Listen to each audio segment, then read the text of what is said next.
അതിന് പകരം ഇങ്ങനെ പറഞ്ഞിരുന്നെങ്കിൽ കുറച്ചും കൂടി നന്നായിരുന്നു തന്നെ.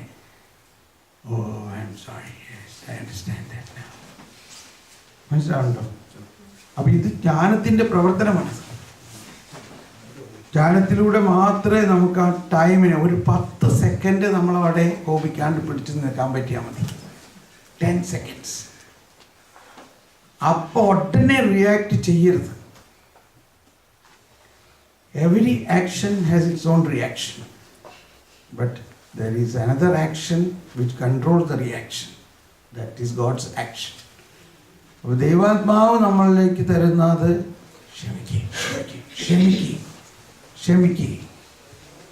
സഹിക്കുക, ബി പേഷ്യൻറ്റ്, കുറച്ച് കഴിയട്ടെ, വെയിറ്റ്. നമ്മൾ അത് അവരോട് ഇപ്പം തന്നെ പറഞ്ഞില്ലെങ്കിലോ അവർ തെറ്റ് കാണുമ്പോൾ തന്നെ തിരുത്തണം. ഇതൊക്കെ നമ്മൾ ബൈബിളിലുള്ള കാര്യമൊന്നുമല്ല. ഒന്നുള്ളതിനെ ഒലക്ക കൊണ്ട് അടിച്ച് വളർത്തണം. മനസ്സിലാവില്ല. ഇത് ഏറ്റവും കൂടുതൽ ഇപ്പോഴല്ലേ ആകെ 1ഉം 2ഉം ഉള്ളൂ. അപ്പം സ്നേഹത്തിലൂടെ വളർത്താനായിട്ടുള്ള ഒരു പരിപാടിയാണ് ഇത് മുഴുവനും. ഒരിക്കൽ ഞാൻ എൻ്റെ ടീമിലുണ്ടായിരുന്ന ഒരാളെ ഒരു നിവൃത്തിയില്ല, ബാക്കിയുള്ള എല്ലാവർക്കും അഡ്ജസ്റ്റ് ചെയ്ത് പോകാൻ പറ്റുന്നില്ല. അതുകൊണ്ട് അയാളെ പറഞ്ഞു വിടാൻ തീരുമാനിച്ചു. ഒരു പെൺകുട്ടി എല്ലാവരും കൂടി വന്ന് പറയാണ്, ഇവരെ വെച്ച് നമ്മളെ ശുശ്രൂഷ നടത്താൻ പറ്റില്ല. അതുകൊണ്ട് ബ്രദർ ഞങ്ങൾ വേണോ ഇവരൊരാൾ വേണോ തീരുമാനിക്കും. അപ്പോൾ പെട്ടെന്ന് ഞാൻ തീരുമാനിച്ചു, എന്നാൽ ശരി നീ വേറെ എവിടെയെങ്കിലും സൂക്ഷിച്ചു നീ പോയിക്കോ. അവർ കിടന്ന് വാവിട്ട് കരഞ്ഞ് പാക്ക് ചെയ്ത് പെട്ടിയുമായിട്ട് വന്നു കഴിയുമ്പോൾ കർത്താവ് പറയാണ്, കർത്താവിനോട് അപ്പോൾ ഞാൻ പ്രാർത്ഥിച്ചു, കർത്താവ് പറയാണ്, നീയും അവളെ പറഞ്ഞു വിടാണെങ്കിൽ പിന്നെ ഞാൻ എവിടെ കൊണ്ടുപോയി?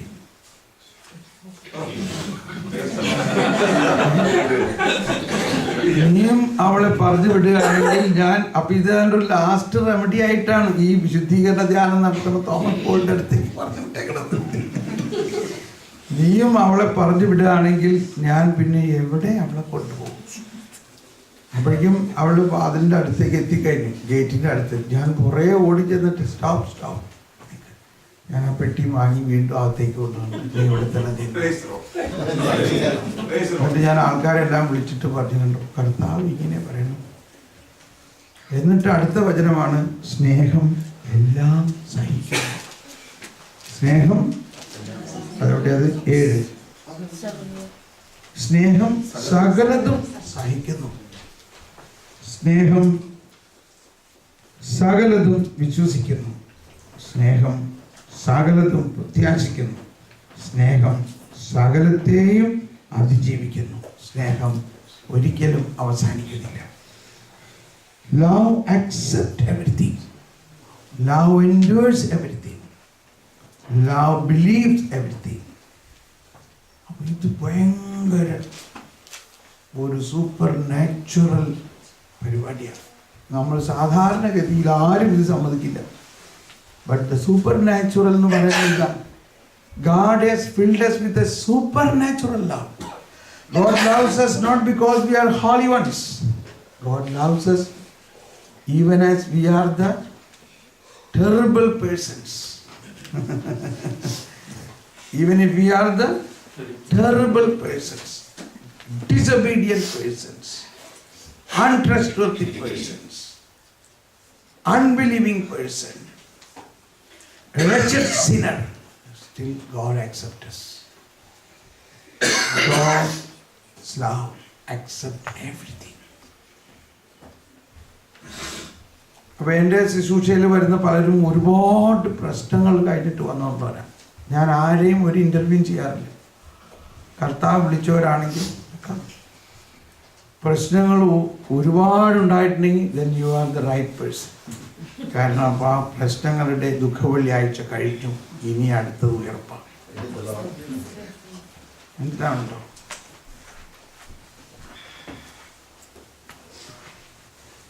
ഓക്കെ. അപ്പോൾ ഈ ഒരു കാര്യം, കോപം, അതുപോലെ തന്നെ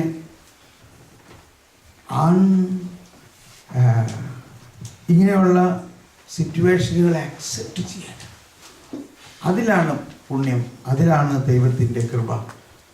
അക്സെപ്റ്റ് ദ അൺഅക്സെപ്റ്റബിൾ.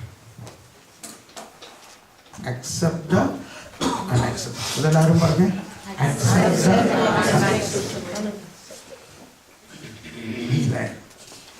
നമ്മൾ നോക്കുമ്പോൾ I cannot mix with that person. He is not terrible. He said bad words to me. He insulted me. I cannot. No, that is not the Christian way. Christian way is accept everybody. Accept even a sinner. Accept even our enemy. അപ്പോൾ ഇത് നമ്മൾ വരദാനങ്ങളിൽ പ്രവർത്തിക്കണമെങ്കിൽ ഇത് ആവശ്യമാണ്. If the gifts have to work in us strongly, we must have this type of a attitude. നമുക്ക് I have many 24 hours adoration centers. Many 24 hours people are adoring in Austria, Germany, അതുപോലെ തന്നെ നാട്ടിലൊക്കെ ഉണ്ട്. Often there are problems. Rather every day there are problems.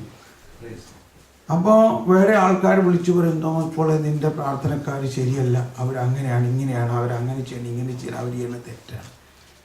ഞാൻ പറഞ്ഞു എനിക്കറിയാം, പക്ഷേ ചേട്ടാ ഒന്ന് മനസ്സിലായിരിക്കും, അവരാരും മാലാഖമാരുമല്ല, ഇതുവരെ വിശുദ്ധരുമായിട്ടില്ല. അവർ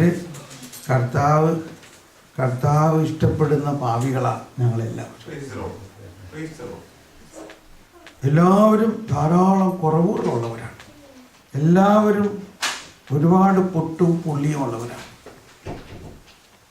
പക്ഷേ കർത്താവിന് അവരെ ഇഷ്ടം. ഞാനാരാ? അവിടെ ഇരിക്കുന്ന ആൾ രാജാതിരാജൻ, രാജാവായ രാജാവവിടെ എഴുന്നള്ളി ഇരുന്നുകൊണ്ട് അവരെ വിളിച്ചുകൊണ്ടിരിക്കുകയാണ്. അവരെ അവിടെ നിന്ന് പറഞ്ഞു വിടാൻ ഞാനാരാ? ഇപ്പോൾ 10-15 വർഷമായിട്ട് നമ്മുടെ കൂടെ ആരാധിക്കുന്നവരുണ്ട്. അവർക്ക് ഒരുപാട് കുറവുകളുണ്ട്.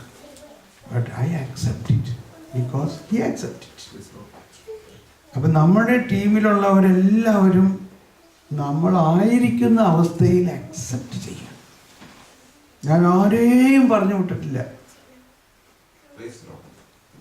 അവർക്ക് ഒരുപാട് കുറവുകളുണ്ടെങ്കിൽ I accept it through the eyes of God. I see that through the eyes of God. അതിലാണ് നമ്മുടെ വലിയ ഹൃദയം, സ്നേഹത്തിൻ്റെ അവസ്ഥ. പക്ഷെ അതിൻ്റെ പേരിൽ നമുക്ക് ഒരുപാട് കേൾക്കേണ്ടി വരും. അവിടെ അവർ പല പൊട്ടത്തരങ്ങളും ചെയ്യുമ്പോൾ മറ്റുള്ളവർ നമ്മളെ തെറി പറയും. That's all right. അവരിൽ എന്തെങ്കിലും കുറേ നന്മകളുണ്ട്, അത് കാണുമ്പോൾ ഇതൊക്കെ പ്രശ്നമുണ്ട്. ഒന്നുമില്ലെങ്കിൽ രാത്രി ഒക്കെ ഇരുന്ന് പ്രാർത്ഥിക്കുന്നത് കണ്ടുകൂടി ആവശ്യം. അപ്പോൾ നമ്മളെല്ലാവരിലും ഉള്ള നന്മകളെ കൂടി കാണണം. എല്ലാവരിലും എന്തെങ്കിലും നന്മയുണ്ട്, നന്മയില്ലാത്തവരായ ആരുമില്ല. അപ്പം ആ നന്മ നമ്മൾ കാണണം. പക്ഷെ നമ്മൾ പെട്ടെന്ന് കാണുന്നത് അവരിലുള്ള തിന്മയാണ്. അന്യരിൽ നന്മ കാണാൻ, അതു കണ്ടാനന്ദിക്കാൻ എനക കാമിലങ്ങ് വെളിച്ചം തരേണമേ, വെളിച്ചം തരേണമേ, നിത്യമാം പ്രകാശമേ, വെളിച്ചം തരേണമേ. Praise the Lord. ഇപ്പൊ സാൻഡ്വിച്ചിന്റെ അർത്ഥം മനസ്സിലായല്ലോ. 12, 13, 14 ചാപ്പലിൽ 12, 14 ബ്രെഡും 13 ജാം. ഇത് 3 കൂടി ആയാൽ മാത്രമേ സാൻഡ്വിച്ച് ആവൂ. അപ്പൊ ഈ 3 ചാപ്റ്ററും തമ്മിൽ അതുപോലെ കണക്ഷൻ ഉണ്ടെന്ന് മനസ്സിലാക്കാം. ഇനി 14-ാം അധ്യായത്തിൽ പറയുന്ന പ്രധാന വരദാനങ്ങളെ കുറിച്ച് പറയുന്നതെല്ലാം കൊറിന്ത്യൻസ് വേർഡ് ഗിഫ്റ്റ്സിനെ കുറിച്ചാണ്. ശബ്ദവരങ്ങൾ ഇവിടെ പറയുന്നുണ്ട്. വീണ്ടും പറയുകയാണ്, സ്നേഹമായിരിക്കട്ടെ നിങ്ങളുടെ ലക്ഷ്യം. മനസ്സിലായോ? ഇതാ പറയുന്നത്, let the love be your aim. അതേസമയം ആത്മീയദാനങ്ങൾക്കായി, പ്രത്യേകിച്ച് പ്രവചനവരത്തിനായി തീഷ്ണതയോടെ ആഗ്രഹിക്കുകയും. പ്രവചനവരത്തിനായിട്ട്. അപ്പൊ ഈ പ്രവചനം എന്ന് പറയുന്നത് എന്തെങ്കിലും ഈ വാരമനം പോലെ അല്ലെങ്കിൽ ഭാവി പറയുന്ന കാര്യമല്ല. പ്രവചനം എന്ന് പറയുന്നത് ദൈവം നമ്മളിലൂടെ സംസാരിക്കുന്നതാണ്.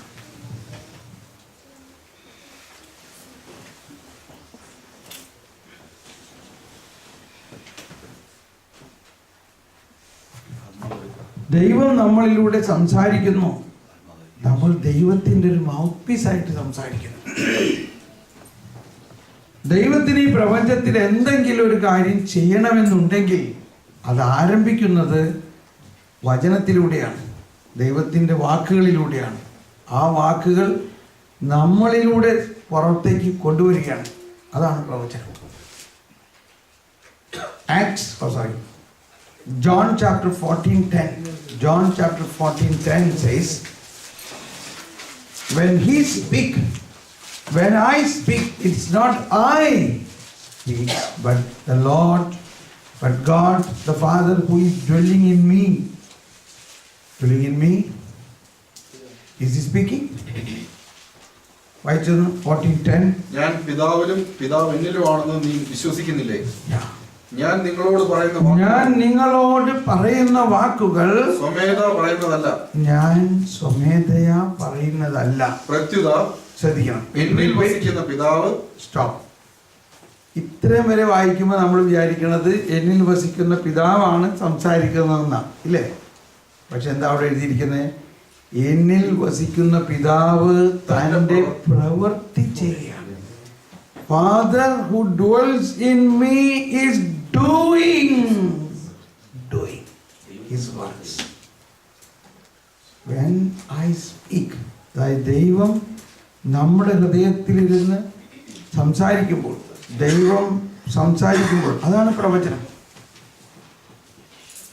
ഇപ്പോൾ മദർ തെരേസ ഡാർജിലിംഗിൽ നിന്ന് കൽക്കട്ടയിലേക്ക് ട്രെയിനിൽ യാത്ര ചെയ്തുകൊണ്ടിരിക്കുമ്പോൾ ദൈവത്തിൻ്റെ ശബ്ദം കേൾക്കുകയാണ്. I thirst. രണ്ട് വാക്ക്. അതിൽ നിന്നാണ് ഇത്രയും ബൃഹത്തായ മിഷണറീസ് ഓഫ് ചാരിറ്റി എന്ന കോൺഗ്രിഗേഷൻ ഉണ്ടായത്. ഇപ്പോൾ 800ഓളം ഹൗസുകളും 5000-ഓളം ഫുൾ സിസ്റ്റേഴ്സും നിരവധി ആത്മായ ശുശ്രൂഷകരും അടങ്ങുന്ന ഈ ലോകത്തിലെ ഏറ്റവും വലിയ ഒരു പ്രസ്ഥാനം.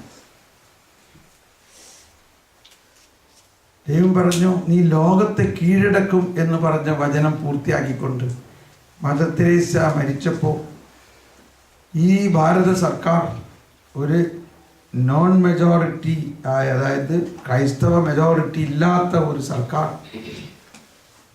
ഹൈന്ദവരും മറ്റുള്ളവരും ആയിരിക്കുന്ന സർക്കാർ, ആ കന്യാസ്ത്രീക്ക് ഒരു രാജകീയ അല്ലെങ്കിൽ ഒരു രാജ്യത്തിൻ്റെ ഏറ്റവും വലിയ ബഹുമാനമാകുന്ന ഒരു സംസ്കാരം നടത്തി. A national funeral, state funeral. മഹാത്മാഗാന്ധിയുടെ ഡെഡ് ബോഡി കൊണ്ടുപോയ അതേ ഗൺ വാഗണിൽ അതിനുശേഷം ഇതാ മദർ തെരേസയുടെ ബോഡിയുമായിട്ട് പ്രദർശനം വയ്ക്കുന്നു. രാഷ്ട്രത്തലവന്മാർ വന്ന് സല്യൂട്ട് ചെയ്യും. ഒരു നാഷണൽ ഫ്യൂണറൽ ആകുമ്പോൾ മറ്റ് രാഷ്ട്രങ്ങളിൽ പ്രതിനിധികൾ വന്ന് വന്ദനം ചെയ്യണം. ഇതാണ് ഒരു ക്രിസ്ത്യാനിയുടെ ശക്തി. A Christian, every Christian has this great possibility. Every Christian, provided if you know God want to do greater things to us, provided if you hear the voice of God. Jeremiah അധ്യായം 7:23. ജെറമിയ chapter 7:23. ജെറമിയ 7:23 പറയുന്നത്, ജെറമിയ 7:23 പറയുന്നു, അല്ലെങ്കിൽ 22, from 22 onwards, നിങ്ങളെ പിതാക്കന്മാരെ വായിച്ചോ, ഈജിപ്തിൽ നിന്ന് നിങ്ങളുടെ പിതാക്കന്മാരെ കൊണ്ടുവന്നപ്പോൾ ഈജിപ്തിൽ നിന്ന് നിങ്ങൾ പിതാക്കന്മാരെ കൊണ്ടുവന്നപ്പോൾ ബലികളെ പറ്റിയോ ബലികളെ പറ്റിയോ ദഹനബലികളെ പറ്റിയോ ദഹനബലികളെ പറ്റിയോ ഞാൻ അവരോട് സംസാരിക്കുകയോ കൽപ്പിക്കുകയോ ചെയ്തിരുന്നില്ല. എന്നാൽ ഒരു കാര്യം ഞാൻ അവരോട് കൽപ്പിച്ചിരുന്നു. എന്റെ വാക്ക് അനുസരിക്കുവിൻ. ഞാൻ നിങ്ങളുടെ ദൈവവും നിങ്ങൾ എന്റെ ജനവുമായിരിക്കും. ഇംഗ്ലീഷിൽ എങ്ങനെയാ? For in the day that I brought your ancestors out of the land of Egypt, I did not speak to them or command them concerning burnt offerings and sacrifices. But this command I gave them: obey my voice, and I will be your God, and you shall be my people, and walk only in the way that I command you, so that it may be well with you. In some other translation will be listen to my voice, correct? What is that? Yes, listen to my voice. Listen to my voice. Then I will be you. Then I will be your God and you will be my people. അതൊരു ഭയങ്കര കാര്യം. I never asked them to do all these things. I only told them one thing. What is that? Listen to my voice. എന്നിട്ട് എന്ത് സംഭവിച്ചു? Continue to read please. Malayalam ആദ്യം വായിക്കും. ഒരു കാര്യം ഞാൻ